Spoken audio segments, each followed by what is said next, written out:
lovers, summer is packed with all sorts of awesome music festivals here in the Pacific Northwest. We want to make sure you know about all the talented artists that are set to perform. Here with a preview is Seth Sommerfeld from Seattle Weekly. Welcome to the show. How are you?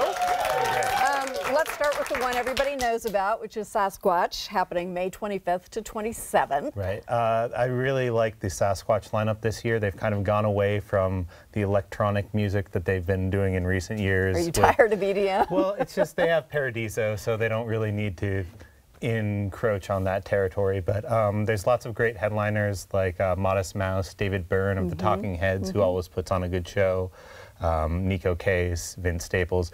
But the really great thing about the Sasquatch lineup this year is kind of the femme artists that are stacked kind of lower on the card. There's a bunch of artists who released some of the best albums of last year. Julian Baker and Phoebe Bridgers are really great, kind of depressing indie singer-songwriters. My favorite. Yeah, Julian Baker's more kind of the tear your heart out one, and Phoebe Bridgers is a little bit more clever poppy. And then on the other side of the poppy spectrum, Charlie Bliss, who released their album on Barsuk, which is a Seattle-based record. It's kind of super poppy rock, like if Josie and the Pussycats were a real band and they had someone open for them on tour, it'd probably be Charlie Bliss. Okay, I like that description. I can picture that. Let's talk about folk life. Yeah, well, May 25th through 28th.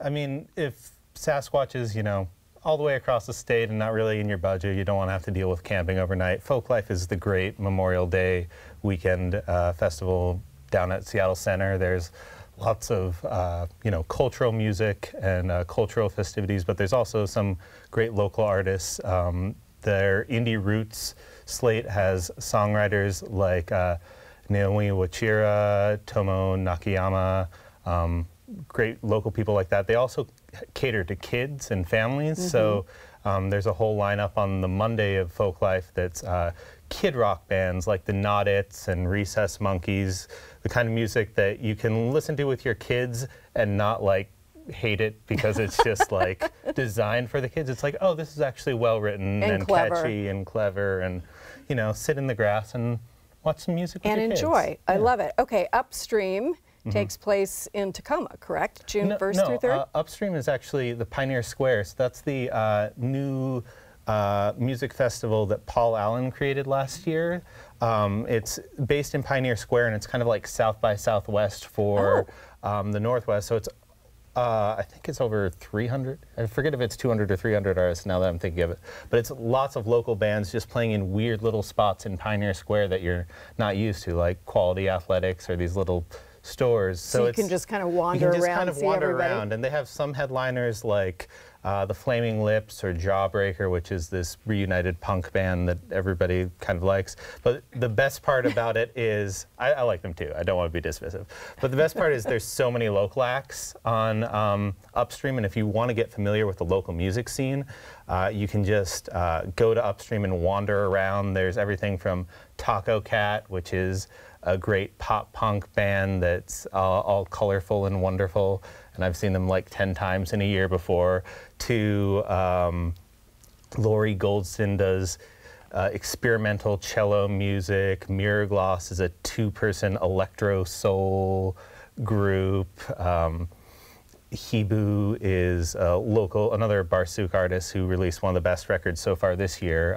It's kind of like indie pop, but there's all sorts of music and all sorts of genre, and you can just kind of wander around from place to place and find what you like. That sounds like a lot for your money. Yeah, it's a good value, and you don't have to, you know, go over to the Gorge or, you know, there's a little, Pioneer Square has a little more space than like being crammed for Capitol Hill Block Party or something. Got it. Although there's something to be said for that block party.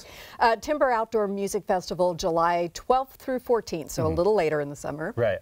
So this is kind of the outdoor alternative to like a Capitol Hill Block Party. It's over in Carnation, Washington, and you can kind of, it's very outdoor centric. Like you can do kayaking and camp and go on nature hikes. But then there's also great music. Car Seat Headrest is probably the biggest artist on this year's lineup, and they're a superb local rock group that kind of people don't really think of as a local rock group because they started over in Virginia. and then moved over here, but they kind of just knock it out of the park with every one of their releases. So they're great. There's also, you know, a lot of local artists like singer-songwriter Courtney Marie Andrews, and just it's great if you kind of want that summer music festival, but kind of want the outdoors in a broader sense than just being like out at the gorge where you're that like sounds like a good isolated. sort of compromise. You're not having to drive very far, but you get outdoors, right. you get music, you can make it over there and within an hour, and you can even sleep back in your bed if you don't want to do the camping thing. Which is what I'd prefer. Yep. Okay, the Capitol Hill Block Party, which is tons of fun and very crowded, as you mentioned. Very crowded. This year's lineup's fun. There's Father John Misty, who's a great kind of rock and roll troubadour in the traditional sense, kind of plays up satirically on the whole rock and roll tropes.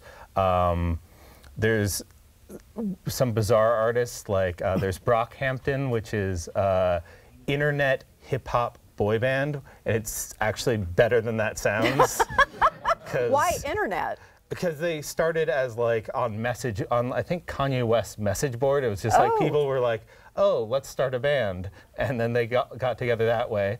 There's also some, that's kind of great. Yeah. There's also on Block Party some great female acts. Always is this dreamy, swaying indie pop band from Canada who just played a sold-out show at Numos a week ago, and it was superb. Not depressing in this case? Not depressing. Great, okay. And Boley is kind of the other end of that spectrum, very like raw, grungy, angry rock. And then you also have locals like Dude York, who is America's band, as they claim in every single Whatever show. you're in the mood for. Thank you so much, Seth. Thank you. Appreciate it. Up next, an exciting round of New Day Hot Topics with Terry Holloman and Renee Santos after this.